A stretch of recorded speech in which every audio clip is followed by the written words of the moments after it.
नमः शिवाय। आज सोमवार के दिन आइए सुनते हैं पशुपति व्रत की महिमा। सनातन धर्म में ज्ञान और धर्म का समन्वय है। हिंदू धर्म में व्रत एवं कथा का खूब महत्व है। इसमें भी भगवान भोलेनाथ का पशुपतिनाथ व्रत अद्भुत है। धर्माचार्यों की माने तो अति शीघ्र लाभ पाने के लिए यह व्रत उत्तम है। आइए सुनते हैं पशुपतिनाथ व्रत की महिमा। पशुपतिनाथ व्रत क्या है? पशुपतिनाथ व्रत कैसे करें? ये व्रत को पशुपतिनाथ व्रत क्यों कहते हैं? ये व्रत किसी करना चाहिए? ये व्रत से क्या लाभ होते हैं? पशुपतिनाथ व्रत की विधि क्या है? यह सारे सवालों के जवाब आपको हमारे चैनल पर मिलेंगे। भगवान भोलेनाथ का स्मरण करके आइए सुनते हैं पशुपतिनाथ व्रत कथा। पशुपतिनाथ व्रत का उल्लेख शिव महापुराण में है। सृष्टि के सर्जनहार, देवों के देव महादेव संसार की मोह माया से परिचित हैं। संसार के सभी पशुओं के मालिक हैं, नाथ हैं। इसीलिए इन्हें पशुपति नाथ कहते हैं। एक कहावत है, मानव मात्र भूलने पात्र, यानी हर एक मनुष्य से जीवन में कहीं न कहीं गलती हो जाती है और कर्म के विधान के अनुसार अपने कर्म फल भुगतने पड़ते हैं। अच्छे कर्म करने वाले को अच्छा फल मिलता है, बुरा कर्म करने वाले को अपने कर्म के हिसाब से उन्हें फल मिलता है। हम मनुष्य हैं, पर कई बार हम मानवता छोड़ पशु जैसा वर्ताव करते हैं। पशु जैसा वर्णन का अर्थ है हम मानव हैं। ये भूलकर हम गलत काम करते हैं जो एक मनुष्य को शोभा नहीं देता। कर्म के सिद्धांत के अनुसार हमें हर एक कर्म की सजा भुगतनी पड़ती है। कई बार हमारे पापों का पटरा इतना बड़ा होता है कि उससे मिलने वाले दुख सहन करने की शक्ति नहीं होती। जीवन में अचानक आने वाली आफतें हमें विचलित कर देती हैं। आगे का रास्ता नहीं दिखा रहा होता, यहाँ तक कि हम मृत्यु के लिए सोचने लगते हैं। हमें दुख की इस घड़ी से बाहर निकलना है तो हमें भगवान पशुपतिनाथ का व्रत करना चाहिए। हमारे कर्म हमें पता है और भगवान को पता है। कोई भी मनुष्य का अच्छा या बुरा होता है तो उसे उसका कारण भी उसे पता होता है। हम हमारे कर्म का पश्चाताप करना चाहते हैं। प्रायश्चित, हम जिस मुसीबत से गुजर रहे हैं उसे छुटकारा पाना चाहते हैं। हम आगे का जीवन परिवार के साथ सच्चे मनुष्य की तरह बिताना चाहते हैं तो हमें यह व्रत अवश्य करना चाहिए। पर व्रत करने से पहले हमें निष्पाप होना है। मन, वचन, कर्म से किसी का गलत नहीं करना है और ना ही गलत सोचना है। हमें शुद्ध होके भगवान भोलेनाथ की शरण में जाना है। उनसे प्रार्थना करना है कि हे प्रभु, जाने अनजाने में हमसे कोई गलती हुई हो तो हमें क्षमा करें। हमारी गलती हम दोबारा नहीं दोहराएंगे। हम पे कृपा करो और जीवन की इस मुश्किल घड़ी से हमें बाहर निकालो। पशुपतिनाथ का व्रत दो तरह से प्रचलित है। दोनों प्रकार के व्रत की विधि मैं वर्णन कर रही हूँ। शिव पुराण के हिसाब से जो व्रत की विधि है उसे भी यहाँ वर्णन कर रही हूँ। हमें सच्चे मन से भगवान भोलेनाथ की भक्ति करनी है। यह हमारा लक्ष्य होना चाहिए। मैं यहाँ दो व्रत की विधि बता रही हूँ क्योंकि लोग दोनों व्रत करते हैं और अपनी श्रद्धा के अनुसार फल की प्राप्ति करते हैं। भगवान शंकर को भोलेनाथ कहते हैं क्योंकि वो भक्तों की मनोकामना शीघ्र ही पूरी करते हैं। पशुपतिनाथ व्रत की मनोकामना पूर्ण करने वाला और सभी समस्या दूर करने वाला व्रत है।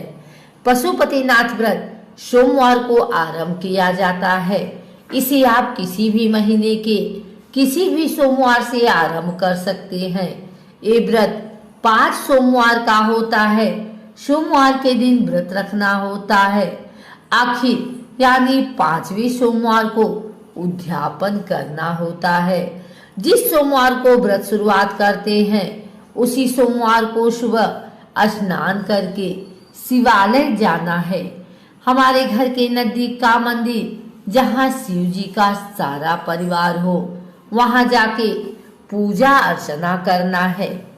पूजा की थाली में शिव जी को जो पसंद है वह सारी पूजा सामग्री लें, जिसमें बेलपत्र, धतूरा का पान, गंगा जल या स्वच्छ पानी, दूध, पंचामृत, पुष्प, धूप, सली और दीपक लेके आए।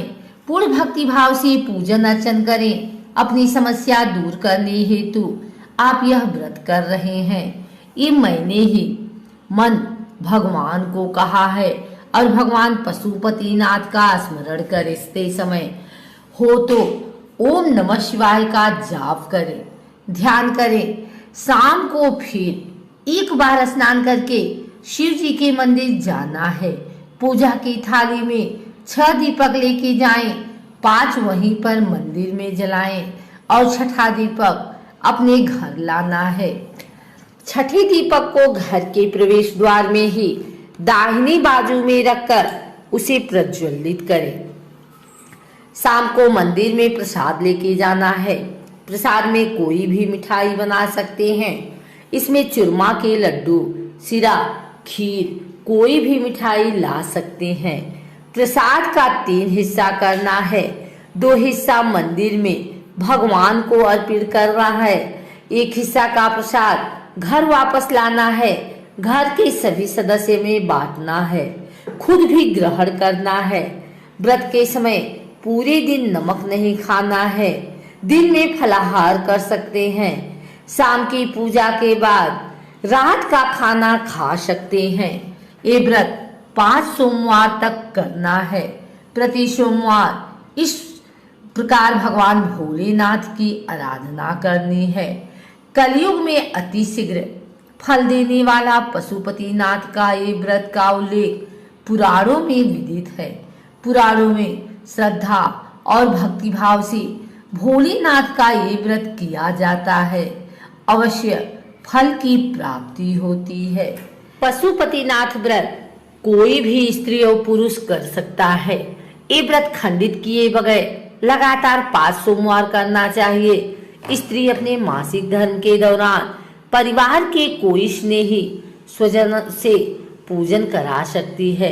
यदि किसी कारणवश व्रत के दिन पूजन शक्य नहीं है तो व्रत जरूर करें। 5वें सोमवार को इस व्रत का उद्यापन करना है।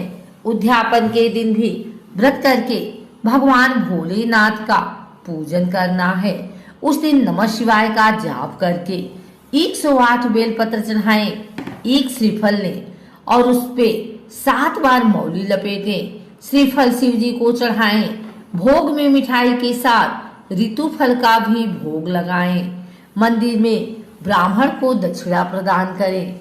1 समय का कच्चा खाना देना है और जो भी अपनी शक्ति के अनुसार दे सकते हैं प्रदान करें। मनुष्य पूर्ण श्रद्धा और भक्ति से ये व्रत करता है तो उसे अवश्य लाभ होता है। दाम्पत्य जीवन में कोई मुसीबत है, दाम्पत्य जीवन ठीक नहीं चल रहा है, नौकरी की समस्या है, अपने काम से परेशान है, पढ़ाई ठीक नहीं हो रही है, मुश्किलों का सामना करना पड़ता है, जीवन में अचानक कोई बड़ी समस्या आ गई है, उसे दूर करना है, विवाह का योग नहीं बनता है तो यह व्रत जरूर करना चाहिए। निसंतान वैवाहिक जोड़े को संतान प्राप्ति के हेतु ये करना चाहिए। ऐसी कई मनोकामनाएं पूर्ण करने हेतु भगवान पशुपतिनाथ का व्रत किया जाता है। आप ये व्रत लगातार कर सकते हैं, यानी कि ये व्रत 1, 3, 6, 12 दिन तक कर सकते हैं। एक कई महीनों या साल तक भी कर सकते हैं। ये व्रत शिवालय यानी भगवान शिव के मंदिर में करना चाहिए। भगवान शिव की पूजा सुबह में भी करनी चाहिए और प्रदोष काल में भी करना चाहिए। भगवान शिव के प्रिय वस्तु से पूजन करना है। भगवान पशुपतिनाथ 5 मुखी हैं, इसीलिए हमें हर एक रूप के लिए एक दीपक प्रज्वलित करना है। सुबह और शाम 5-5 दीपक जलाएं।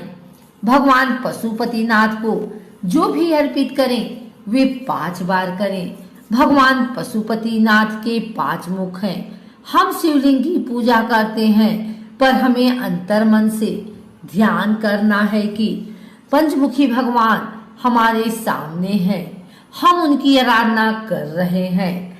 व्रत करने वाले को हो सके तो श्वेत वस्त्र धारण करना चाहिए। भगवान को जो अर्पित करेंगे वो भी श्वेत वस्त्र ही अर्पित करेंगे। सुबह के पूजन में आप फलों का भोग लगाएं और शाम मिठाई का भोग लगाएं। व्रत के समय से फलाहार करना है।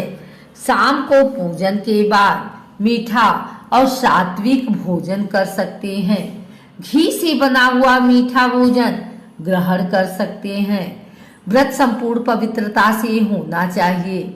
इस समय अशुद्ध जगह में नहीं जाना चाहिए। सूतक वाला घर या मासिक धर्म वाली महिला के अंतर बनाए रखें।